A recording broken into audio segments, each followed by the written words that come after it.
The transmission crackled through the war councils of the Dominion.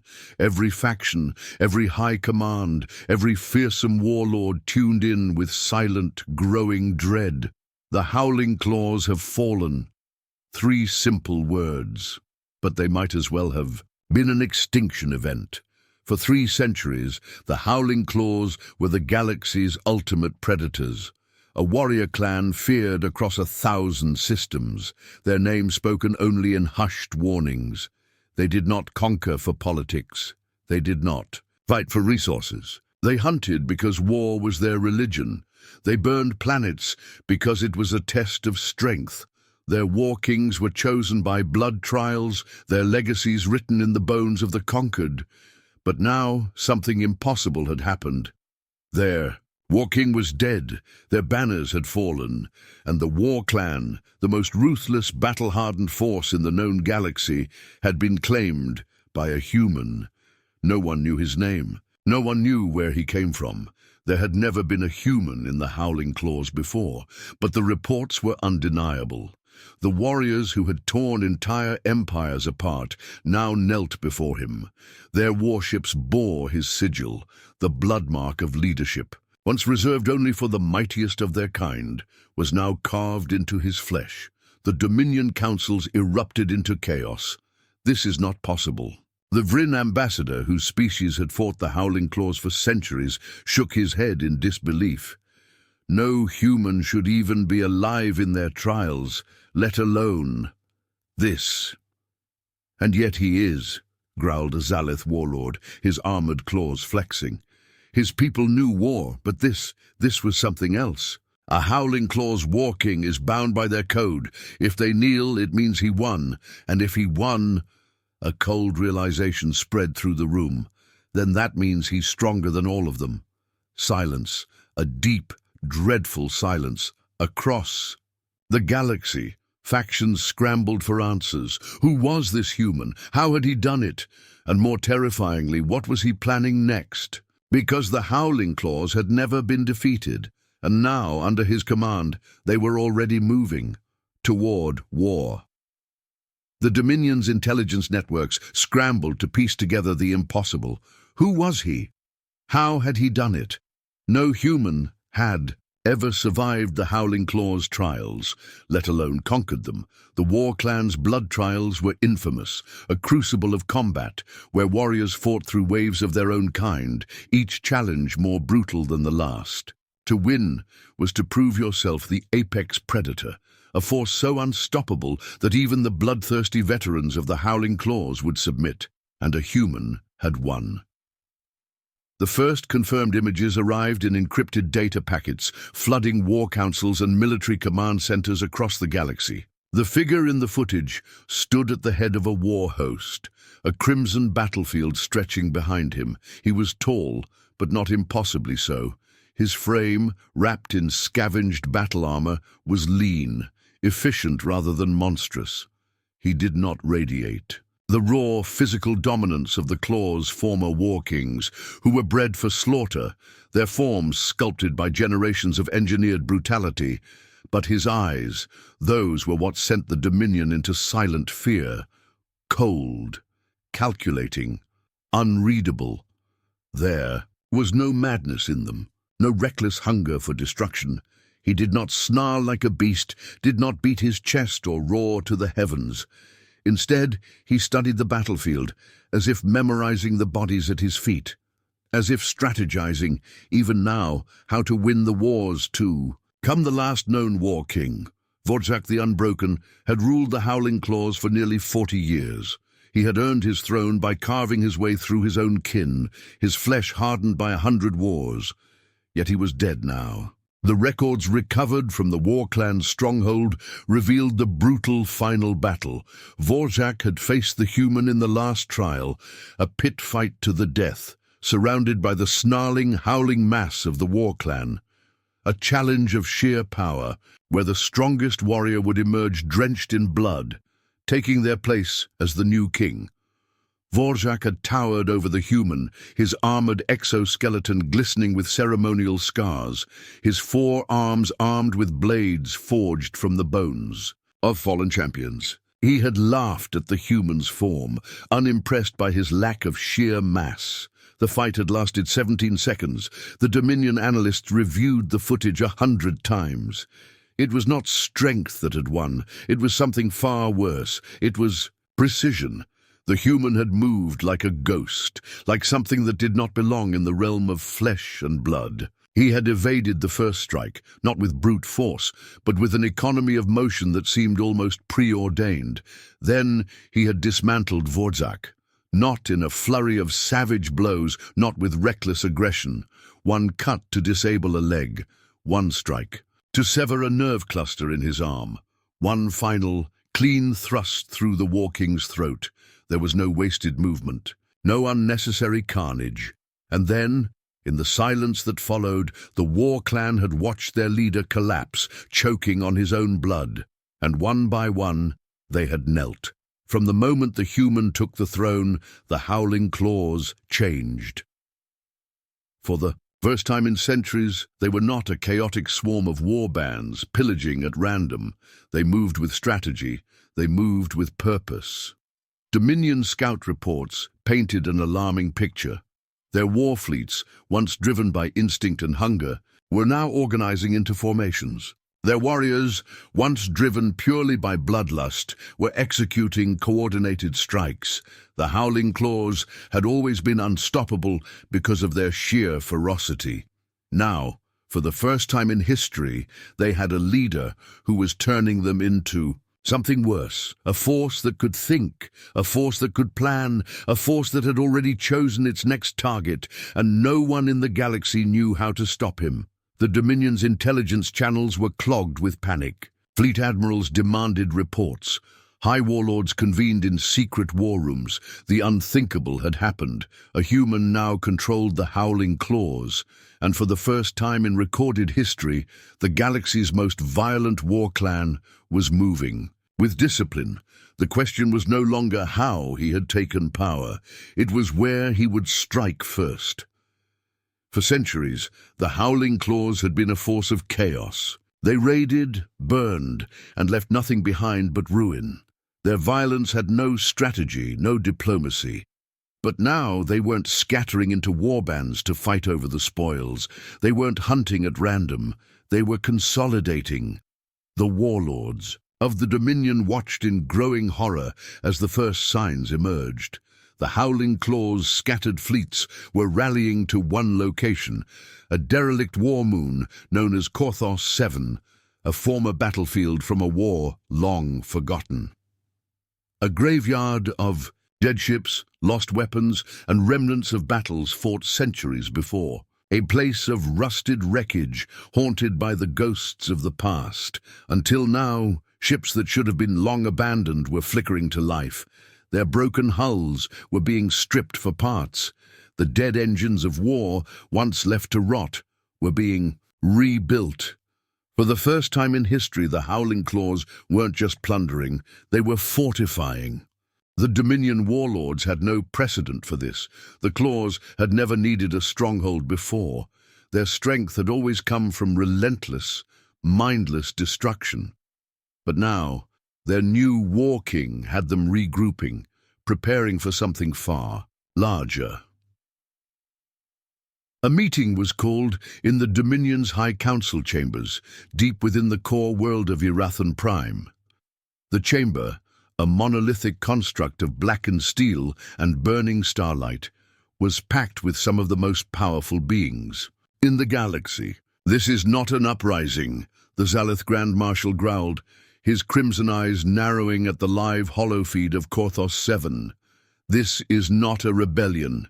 This is something else." "He's building an empire," whispered the Vryn ambassador, his scaled fingers tightening into a fist. Silence. Cold, oppressive silence. A warlord of the Howling Claws had never sought to rule before. They existed only to hunt, burn, and kill. It was their nature. But this human, the thing that had taken their throne, was changing them, and the galaxy had no idea why. Rumors spread like wildfire. Theories grew wilder with each passing hour. Some believed the human was a rogue Dominion agent, a sleeper weapon activated at the worst possible moment. Others whispered that he was something more, something not human at all. That he had survived the blood trials because he was never truly alive to begin with. But one thing was undeniable. He had chosen Korthos 7 for a reason. For all its abandoned wreckage, the War Moon still held secrets, the kind that even the Dominion had chosen to leave buried. Ancient war machines, prototype weapons from a forgotten age, technology that had once been considered too dangerous to use, and now the most feared war clan in the galaxy was excavating them. The Dominion's forces knew they had to act. They had one chance to stop this before it spiraled beyond their control. They dispatched a fleet, silent and fast, a strike force meant to crush the war clan before they could finish whatever the human was planning. But as the fleet approached Korthos 7, their long-range sensors flickered. Something was wrong. The Howling Claws weren't scrambling to defend their new stronghold. They were waiting. The Dominion had sent their hunters. But the human had turned the battlefield into a trap. And now, the first real war of the new era was about to begin. The Dominion fleet arrived in perfect formation, a wall of warships moving in silent synchronization. Their strike force had been carefully chosen: battle-tested destroyers, high-mobility gunships, and long-range dreadnoughts, each vessel equipped with enough firepower to shatter a world. They had come expecting a slaughter. The Howling Claws had never defended a position before. They had never needed to. They thrived on raw aggression, overwhelming enemies with sheer ferocity, tearing through defenses like a storm of blood and steel.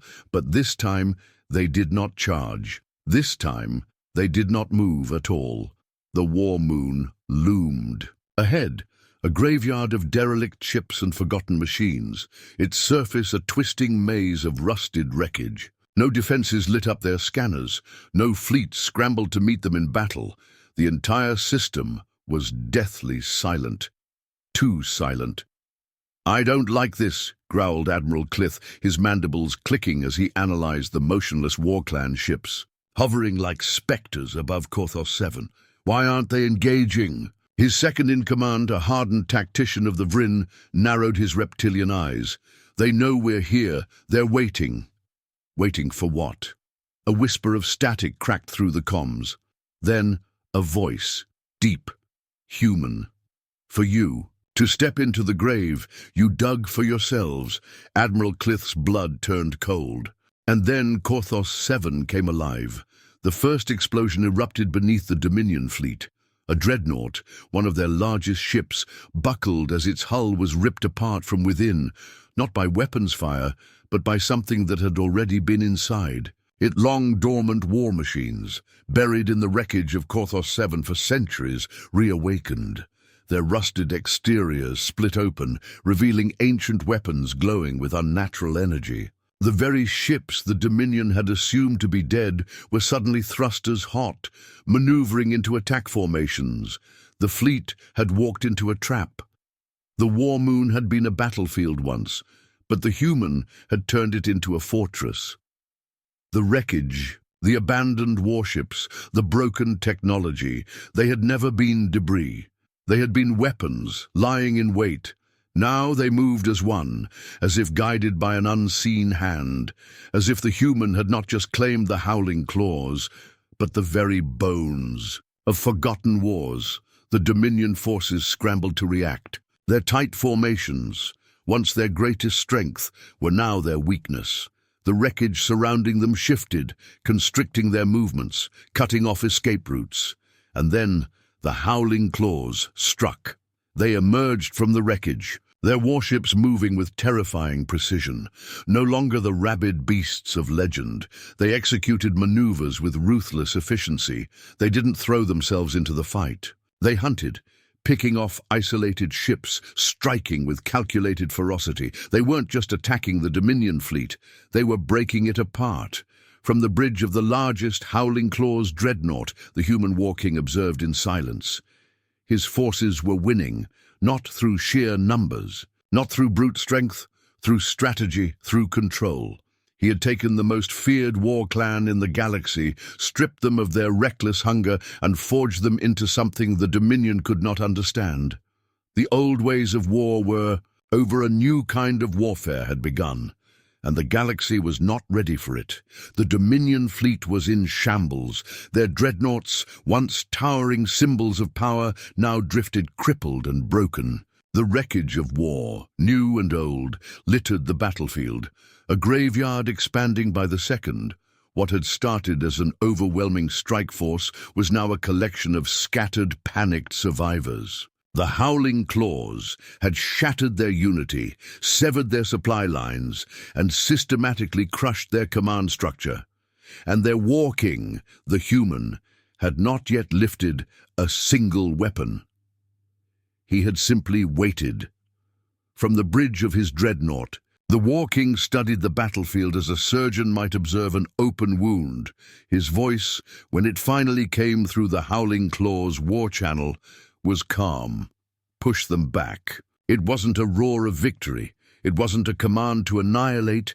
It was a directive, cold and precise, and the Howling Claws obeyed. They didn't pursue the fleeing Dominion vessels in a mindless chase. They didn't throw themselves into the blood frenzy that had defined them for centuries. Instead, they held their ground. The Dominion forces, those still capable of escape, took the only option left to them. They retreated, their once mighty war fleet dissolving into chaos as it fled the system. The Battle of Korthos 7 was over. But its consequences were only beginning. The Howling Claws had not just won a battle, they had made a statement. For centuries, they had been the galaxy's most savage predators, unpredictable, unstoppable, but ultimately aimless.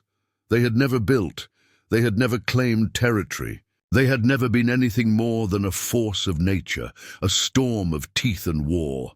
Now, under the War King's command, they had proven something far worse. They could hold ground, they could organize, they could conquer. And for the first time in history, the galaxy realized a terrible truth. The Howling Claws were no longer a mindless threat to be endured. They were a rising empire, an empire led by a human, and no one knew how to stop him.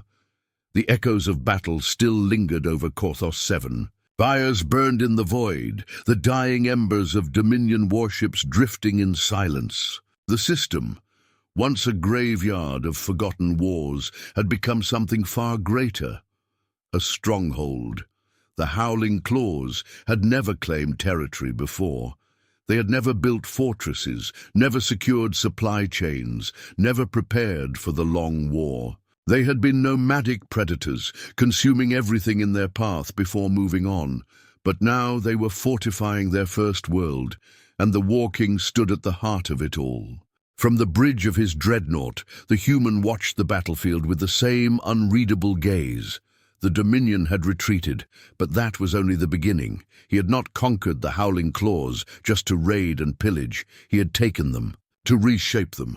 The war clan had always been defined by their brutality. They were feared, yes, but they had never been respected.